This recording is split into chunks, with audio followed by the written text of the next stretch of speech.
a poeira paira no ar, mas o ipê amarelo é lindo de se olhar.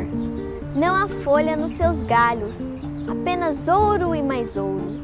Por que será que o ipê mostra assim o seu tesouro? Ora, meu caro menino, esta árvore possante busca no fundo da terra lençol d'água triunfante. E como o tempo é de seca e ela não quer gastar água, lança ao chão as suas folhas. Faz isso sem grande mágoa.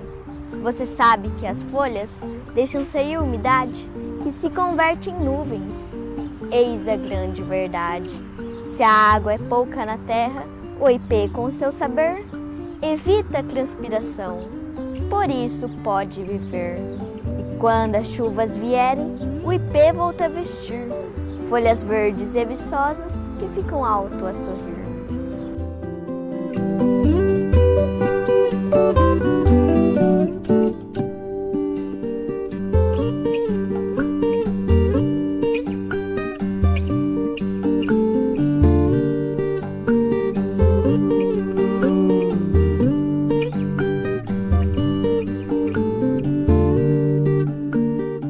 O Cerrado ocupava 23% do nosso território, ou seja, uma área muito grande, principalmente a região centro-oeste e encraves, ou seja, remanescentes grandes de Cerrado nas regiões sudeste, norte, inclusive na Amazônia e no nordeste, ou seja, o Cerrado ele se distribui em todo o país. No estado de São Paulo, o Cerrado apresenta algumas características especiais, desde o campo coberto com gramíneas, os campos brejosos em áreas muito úmidas, até mesmo o Cerrado estrito sensu, que é o cerrado com características de vegetações arbustivas, não muito altas, principalmente com galhos retorcidos, uma vegetação muito sensível ao fogo e que apresenta alguns sinais relativos ao tipo do solo, a característica do solo, que é um solo muito pobre, e o Cerradão, que é o cerrado numa forma florestal, com uma grande quantidade de árvores, na sua forma de floresta, e que ocupa alguns remanescentes ainda no interior do estado de São Paulo. O cerrado ele é visto pela sociedade em geral como um bioma pobre, porque apresenta solo pobre, de baixa produtividade, com árvores tortas, e isso não tem uma valorização econômica para quem vai explorar esse bioma. O Cerrado Paulista, ao contrário do cerrado de maneira geral da região centro-oeste de nosso país, ele foi devastado a partir dos ciclos econômicos e dos ciclos de exploração em nosso estado. O ciclo da cana-de-açúcar, o ciclo da pecuária, a devastação no começo do século para os plantios de café, toda a produção econômica do café, enfim, todos esses ciclos econômicos avançaram sobre as áreas de cerrado. E além de tudo, né, da invasão das áreas pela cultura, ainda tem o fogo que é colocado na cana que invade as áreas de preservação, e aí a coisa é séria. A bacia do Rio Paraná, que alimenta hoje a maior parte da população brasileira, abastece a maior parte das cidades da região sudeste, nasce dentro do bioma cerrado. Na região centro-oeste paulista, principalmente, existem alguns pontos que são considerados de recarga do aquífero Guarani. Então a preservação desse bioma nesse ponto especificamente é de super importância para a preservação e garantia de vida das gerações futuras.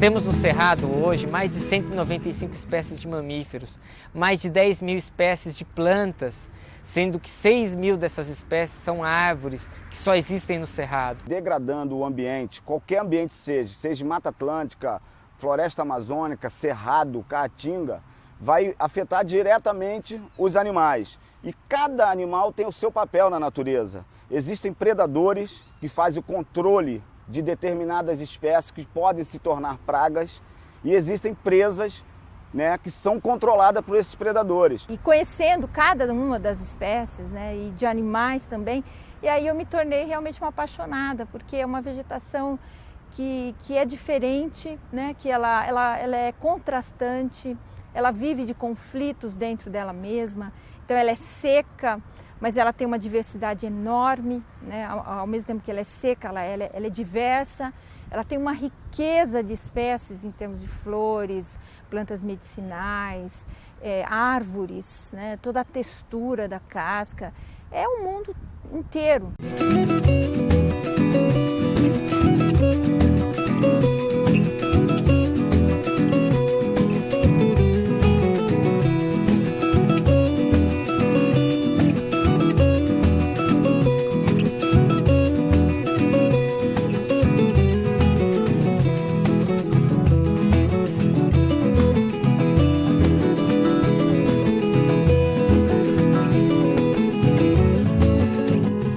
O Cerrado brasileiro não foi considerado pela nossa Constituição Federal como um patrimônio nacional.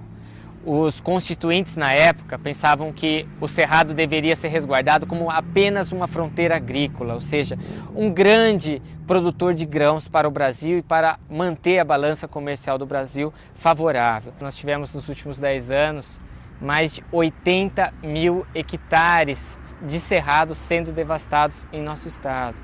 Isso é um problema muito sério, é uma perda irreparável de biodiversidade, inaceitável para toda a sociedade civil e por isso algo precisa ser feito. A gente tem várias frentes de ação hoje que ocorrem a nível nacional. Uma são os programas do governo, outra é a iniciativa privada e também existem ações do terceiro setor.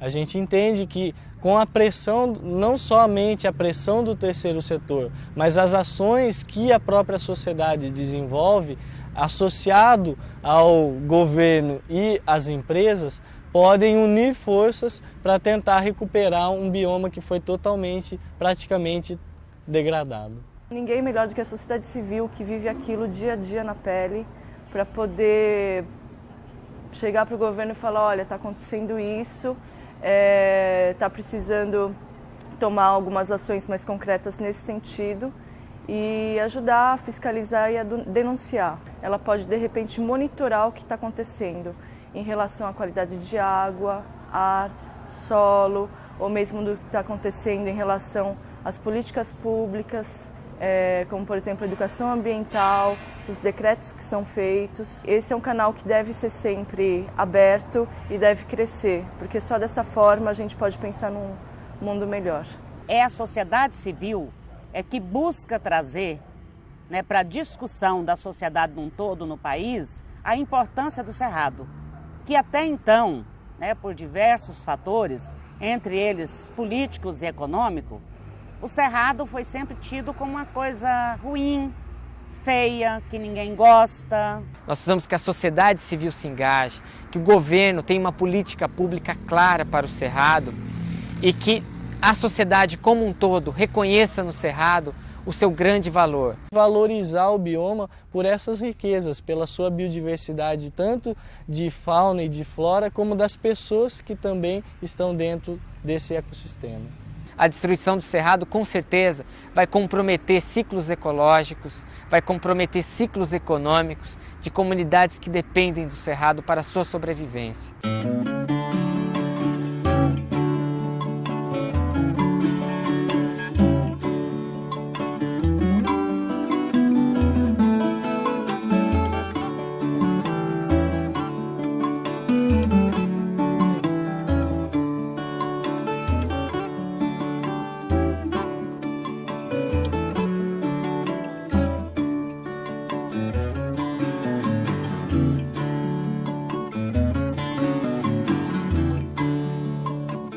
A questão da educação ela é muito importante, a gente aprende a todo momento, a gente aprende sozinho e a gente aprende melhor coletivamente.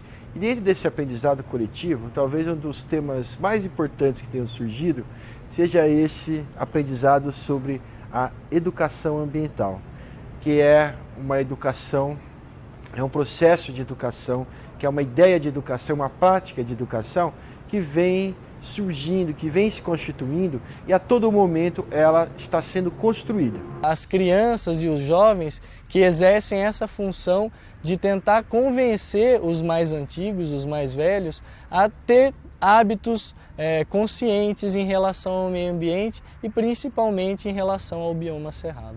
A gente tem que pensar uma educação que seja transformadora para melhor, uma educação que nos dê instrumentos, que nos dê mecanismos, que nos dê ideias e projetos para que a gente impeça a destruição do bioma e a gente crie um novo modelo de desenvolvimento, um novo modelo de educação, um novo modelo de economia, um novo modelo de tecnologia que faça com que a gente, como sociedade, como uma espécie de vida no planeta, a gente comece a cuidar dos nossos biomas, o Cerrado é um deles aqui em São Paulo, para que eles permaneçam nos deixando todo o legado da vida que tem no planeta. Principalmente quando a gente fala em Cerrado Paulista, a gente tem que pensar na fauna, na flora, nos povos que estão ligados a esse bioma e também na questão da água. A Política Nacional do Meio Ambiente, ela diz que todo mundo tem que ter acesso à informação. Ela diz que também devem ser gerados bancos de dados que possibilitem esse acesso à informação. Isso é essencial você dar esse suporte para que a sociedade civil organizada tenha mais base, exerça a sua cidadania e ajude na questão do desenvolvimento de forma sustentada.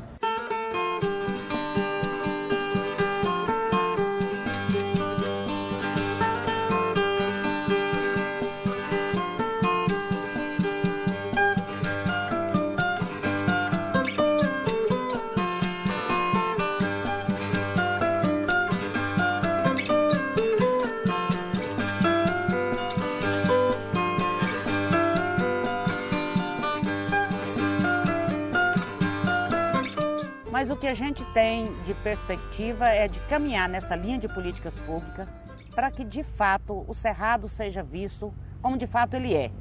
Né? Da sua diversidade que ele tem, da sua importância na medicina, porque é um dos biomas com um número muito grande de plantas medicinais, algumas, inclusive, desconhecidas. O Cerrado está se fragmentando de uma rapidez muito grande, com perdas biológicas, perdas de patrimônio genético totalmente irreparáveis.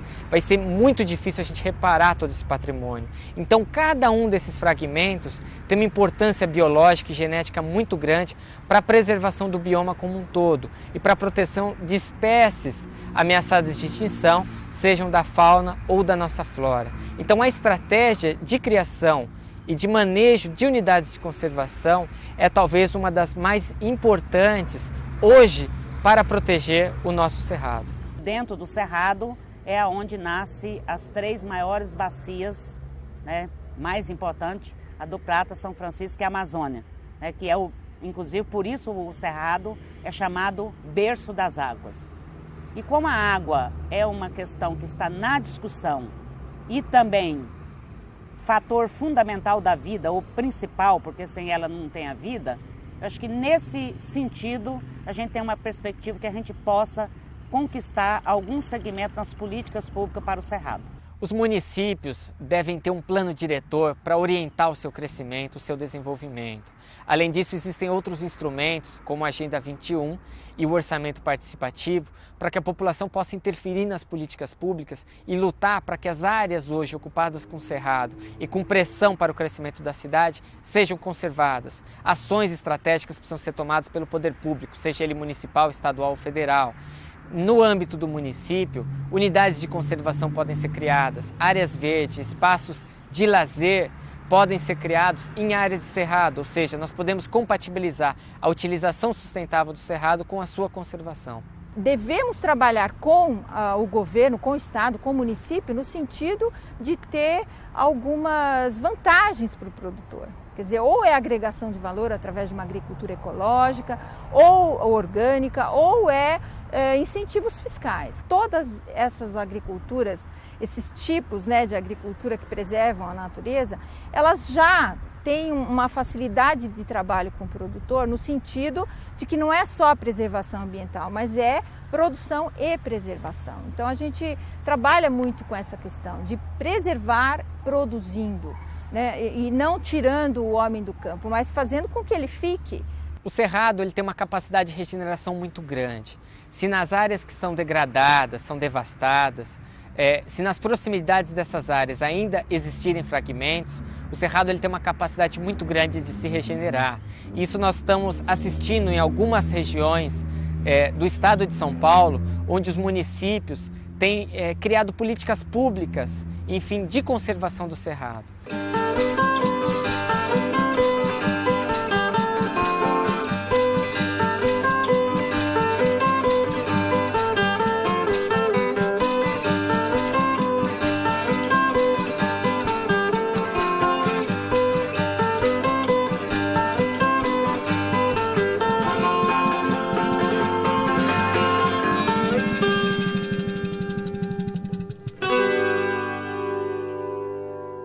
Eu queria que as pessoas tomassem mais consciência, porque já passou da hora da gente preservar esse bioma fantástico, que tem um recurso hídrico maravilhoso e espécies muito interessantes. Eu diria que eu sou uma das mais apaixonadas. Eu nasci no Cerrado e a minha vida, a minha infância, a minha juventude, praticamente tudo, inclusive a medicina, eu sobrevivi pelo Cerrado. Sou filha de trabalhador rural, de raizeiro, então eu tenho toda a minha história dentro do Cerrado e essa é a grande paixão. E, além de apaixonada, brigo mesmo pelo Cerrado. E nós, como seres humanos, nós temos a todo momento vencer os desafios.